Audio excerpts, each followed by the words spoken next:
If you are trying to get hired into a software sales job or wanting to perform better in your existing role today, HubSpot tracked data across thousands of reps to determine what traits lead to success. They found that preparation, adaptability, domain expertise, intelligence, and passion were the 5 most important traits that led to more success and better performance as a rep. And the 2 least important traits, which actually surprised me, was closing ability and needs identification. Based on my 4 years of software sales experience, I'm going to talk about exactly what each one of these traits mean and share real life examples based on my firsthand experience. Number 1, preparation. When working in high ticket sales, you only have to have one meeting to close the $100,000 deal. Whereas if you're selling lower ticket items such as insurance or consumer goods or a vacation, you can get on a call with someone and it's one call for, let's say, $100 worth of goods. So you have to have volume. You have to sell a lot of units. You have to have a lot of calls.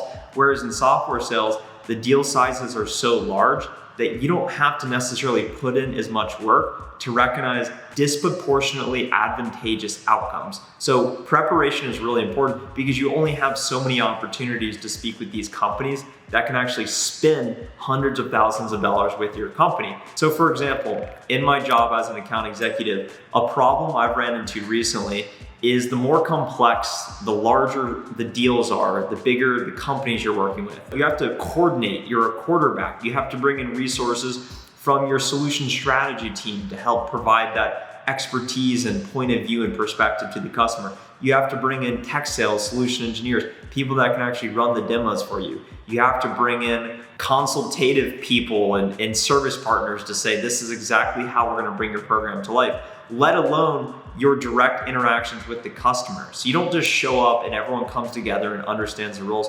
You as the rep have to take responsibility for the deal and bring everyone together and prepare them to make sure they understand exactly what we're working towards.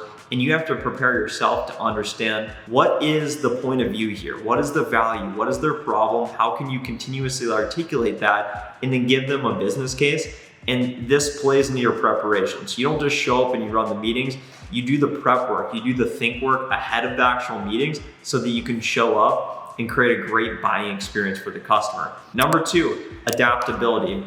When working in technology, the one thing you can expect is that things will always change. They call it Moore's Law. Basically, the evolution of technology every 18 months to 2 years, it's getting twice as good. The market is changing so frequently that you have to adapt to changing conditions. So if we look at what's happening right now, we have higher interest rates. So companies are more conservative.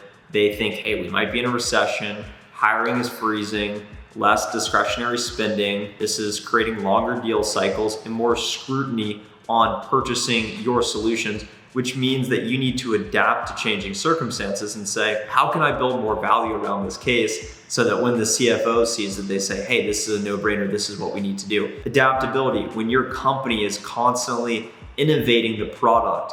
Month over month, I get emails from my product team, my marketing team saying, hey, these are new updates, these are enhancements.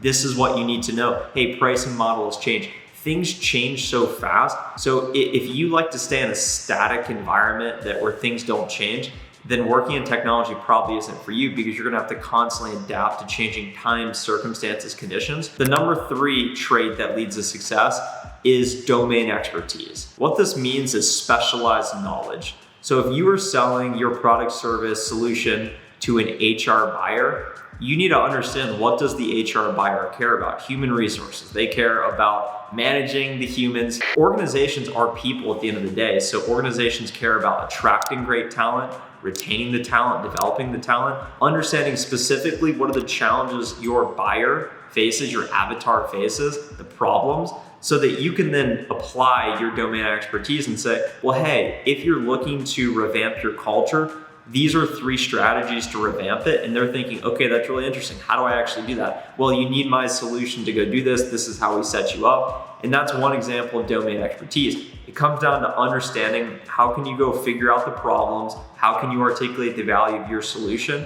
And then that's how you start to create this situation where they are in need of your software. And then they say, hey, I'll pay you $100,000 a year for a license to your software. It starts with having that domain expertise. And that means you need to understand your product deeply. That means you need to understand the market. You need to understand your buyer and stay adaptable because things will constantly be fluid and changing. Number 4, intelligence. Intelligence is something that you can grow over time. There's IQ tests, there's ACTs, there's SATs, there's all these different tests that evaluate your competence. But intelligence to me means adopting a growth mindset over a fixed mindset. A growth mindset is the belief that you can always figure something out, that you can always get better. Even if you don't possess that understanding or information today, you will go find it over time. And a few strategies that I'm deploying to grow my intelligence is reading books, listening to podcasts, watching videos like this one, and surrounding myself with other smart, like-minded people so that I can figure out how do you prepare, what information are you absorbing, because the information you put in your mind is what is going to shape your mental health and your perception of what's actually happening in this world. So it's really important to be mindful of what is the information that you are putting in your mind, and that shapes your intelligence and your perception of what's happening in reality. The 5th trait is passion. And this is something that is completely controllable. Some of the other attributes are learned behaviors, things that other people may be born with, more talented than you, but you can get better at over time. But passion is something that there's no excuse for you not having passion. It's showing up to meetings, believing this is gonna be a good meeting, and it's gonna be a good meeting as a result of me showing up, believing and making it a good meeting and making sure that the buying experience is great for the customer. They feel comfortable, they feel heard, they feel important, they feel special, and showing up like you want to be there and talking about your solution as if you truly believe it. And this is something I've observed in smart, mature reps that have left my company, is they get to a point where they may not believe in the product. And reps talk about all the time, if you don't truly believe in your product, then your buyer will feel that and they're not gonna believe in it either. So it starts with believing in your product and showing up with that enthusiasm, that excitement, and say, hey, we're gonna make something happen. I'm here to make you more successful. And that's really important. As we shift to the traits that are not actually proven to lead to more success based on the data, is number 1, closing ability. And to me, this means getting to the end of a deal and negotiating, being pushy, saying, hey, we got to get this thing done, maybe overly persistent.